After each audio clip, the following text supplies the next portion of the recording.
to start off with throwing just some things at you from your career before we go. I do want to talk about wax, but what I was reading about you recently again, and you're going to recognize this, but kind of like the art of the hustle.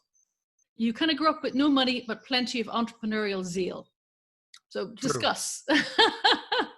Yeah, well, I had a mother who came from Ireland who was a hustler herself, right? I think she came over when she was 15 to the U.S. Didn't need much of a green card or a visa back then. You just stayed if you were Irish. It's pretty much how it worked. So she came to New York and found a group of Irish people who said, "Hey, we've got a job for you," and then eventually migrated over to California.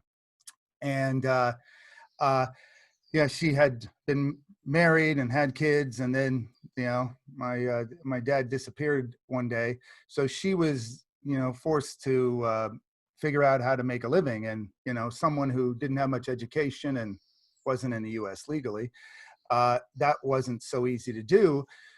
But she was very enterprising, and we found she put the kids to work, and she found herself just accidentally found a business that wound up being a marvelous business for us.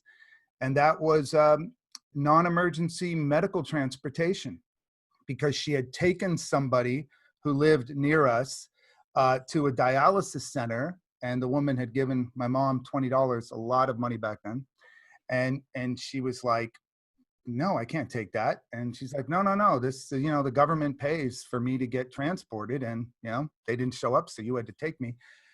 And my mom had asked, "Are there other people like you?" "Oh yeah, lots and lots." And so got a van, started transporting people, another van, eventually had the biggest medical transportation company in California. Wow. And obviously she was not, she didn't have an MBA, not schooled in any particular business, but something that as a venture capitalist, I have really come to consider one of my rules, which is, experience, background. I will trade away all of those for somebody with really good judgment. Judgment is the rarest of skills. It's the rarest of capabilities. When people ask me, like, what are you looking for in a CEO? And I always say, look, at the end of the day, you never know what's going to happen. You never know what situation your company is going to be in. So you can't look for the ideal person who has that background, because situations change. The company may pivot. But people who have good judgment figure it out. And in my experience, it's not age related. It's not experience related. I've had 23-year-olds with better judgments than 50-year-old vice presidents. And so one of the things I hope I inherited a bit from my mom was good judgment. She had outstanding judgment. And, Wow. and so, she was able to build up a nice business and take care of her family. And, yeah, and it was always hustling, always finding little side gigs. And it took a long time, by the way, for me to understand the concept of scalability, that if you are manually doing something, you can only get paid so much per hour. You got to figure out a way to leverage other things, machinery, automation, people. So hence why I wound up in tech, of course. And then as a venture capitalist, because we're just leveraging our money in order to get someone else's business to grow. So yeah, The that's art of the hustle. The art of the hustle. It's much underestimated. You're right. People get their MBAs and their fancy degrees, and unless they can do, simple cop-on stuff, they're no good to yeah, anybody. It's so true. It's like I've got lots of theories. One of my theories is that a business makes its money and makes its mark in a very short period of time. It may be kind of diddling around for years trying to find where the real business value is. But when that opportunity strikes, you got to jump at it.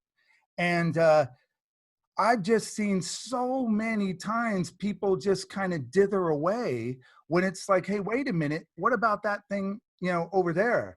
And I see this in crypto all the time. Somebody says, here I am, operations manager. I know nothing about PR, but we really need to be talking to somebody over in the, the media side about what we're doing. And they just go and take the initiative and do it. And do I like finding people like that. And it seems to me that there's not enough of those people in companies. Like, just, it's whatever you want to call it, initiative or hustle. But, there's this sense a lot of people have that, because we live in an age where everyone's an expert. Oh, I Yes. don't understand social media. I don't understand PR. I don't understand coding. Yeah, but you can still contribute a lot, even if you're not an expert. I see this every day in my business. People do stuff, and this wasn't their assigned job. They just did it. They're like, oh, somebody should do this. No one's around. I'll do it. Well, that's kind of cool. That's So worth a they lot. see an opportunity and they just do it.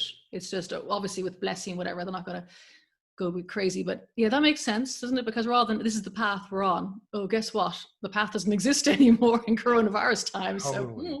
So, or opportunity doesn't always come neatly packaged with a bow on it. Yeah, And tell there's me, an old phrase I heard once, you make your plans and God laughs, yeah. right? It's something like that.